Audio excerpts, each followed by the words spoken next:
તમારી સાથે સત્યની સાથે અને સમાચારોના પ્રવાહમાં આપની સાથે હું કિન્નરી। સમાચારોની શરૂઆત કરીએ તો અમદાવાદ અને વડોદરામાં શાળાઓને બોમ્બની ધમકી મળી। અમદાવાદની 15 અને વડોદરાની 17 શાળાઓને ધમકી આપવામાં આવી છે।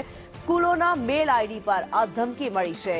શાળાઓએ વિદ્યાર્થીઓને રજા આપી દીધી। બપોરે 1:11 બોમ્બ બ્લાસ્ટ થવાનો ઉલ્લેખ આ મેલમાં કરવામાં આવ્યો હતો। ગુજરાતને ખાલિસ્તાન બનાવી દેવાની ધમકી આપી શાળાઓમાં બોમ્બ સ્ક્વોડ સાથે પોલીસની તપાસ। બોમ્બની ધમકીથી વિદ્યાર્થીઓ અને વાલીઓમાં ચિંતા પ્રસરી હતી, ત્યારે વારંવાર બોમ્બની ધમકીથી વિદ્યાર્થીઓના શિક્ષણ પર પણ અસર થઈ રહી છે।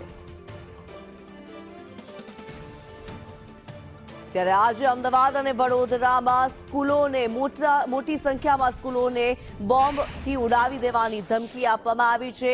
મેલ કરવામાં આવ્યો છે। ખાલિસ્તાન સમર્થિત આ મેલ સામે આવી રહ્યો છે। અમદાવાદની અલગ અલગ શાળાઓમાં જે પ્રમાણે બોમ્બની ધમકી આપવામાં આવી છે। દિવ્યા અત્યારે અમારી સાથે લાઈવ જોડાયેલા છે। દિવ્યા, ખૂબ જ ગંભીર એવી બાબત, આજે ઘણી બધી શાળાઓને ધમકી આપવામાં આવી છે બોમ્બથી ઉડાવી દેવાની, શું અપડેટ હાલ?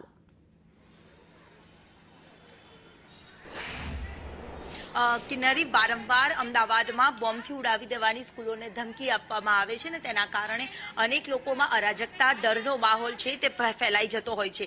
જ્યારે અમદાવાદમાં પણ આ પહેલા આ જ પ્રકારે વડોદરામાં પણ જે ધમકી મળી, જેને લઈને સૌ કોઈમાં પેનિક થવાનો માહોલ જોવા મળ્યો અને એક ડર પણ જોવા મળ્યો। જ્યારે વાલીઓ સાથે અલગ અલગ સ્કૂલોમાંથી વાલીઓ સાથે પૂછવામાં આવ્યું ત્યારે એક જ નિવેદન આવ્યું કે આ જે ફેક મેલ જે આવી રીતે કરવામાં આવે છે, જે મેસેજો આપવામાં આવે છે, તેની સામે કડક કાર્યવાહી કરવામાં આવે।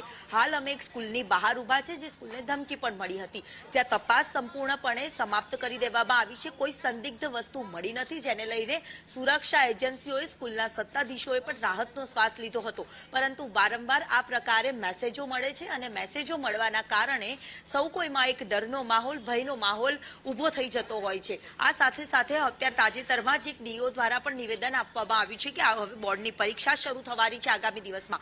સીબીએસઈની પરીક્ષા આવતીકાલથી શરૂ થઈ રહી છે। જ્યારે આ પ્રકારના મેસેજો મળી રહ્યા છે, ત્યારે આ પ્રકારના મેસેજો મળે કે પછી સાવચેતીના ભાગરૂપે તમામ સ્કૂલના કેમ્પસમાં પોલીસનો ચુસ્ત બંદોબસ્ત પણ આ પ્રકારે ગોઠવી દેવામાં આવશે, જેના કારણે લોકોમાં આ પ્રકારનો ભયનો માહોલ પણ ન રહે। અને એક વાલીઓ તરફથી પણ એક જ માંગ કરવામાં આવી હતી કે આ જે મેસેજો જે મોકલી રહ્યા છે તેમની સામે કડક કાર્યવાહી કરવામાં આવે, કારણ કે વારંવાર આ પ્રકારે મેલો આવે છે, મેસેજો આવે છે। સ્કૂલ સત્તાધીશો, સ્કૂલ પ્રશાસન, વાલીઓ સૌ કોઈ પરેશાન થઈને સ્કૂલમાં દોડી આવે છે અને વારંવાર આ પ્રકારે લોકોએ પરેશાનીનો સામનો કરવો પડતો હોય છે। સુરક્ષા એજન્સીઓ અહીંયા સ્કૂલમાં પહોંચતી હોય છે, તપાસ કરવામાં આવે છે અને તપાસમાં એક રાહતનો શ્વાસ પણ મળી રહે છે। ત્યારે વારંવાર આ પ્રકારના મેસેજોના કારણે સ્કૂલ પ્રશાસનથી લઈને વાલીઓ, વિદ્યાર્થીઓ પણ પરેશાન થાય છે। ત્યારે હવે આ પરેશાનીનો સામનો ન કરવો પડે, લોકોએ ડરનો માહોલમાં ન જીવવું પડે, તેને લઈને પહેલાથી જ આ પરીક્ષા હશે ત્યારે પણ સુરક્ષા બંદોબસ્ત રાખી દેવામાં આવશે। આપને જણાવી દઉં કે કોઈએ હાલ પેનિક થવાની જરૂર નથી।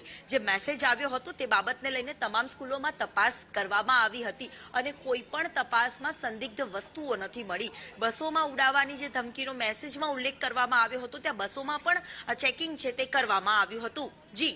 જી ધન્યવાદ દિવ્યા આ માહિતી માટે।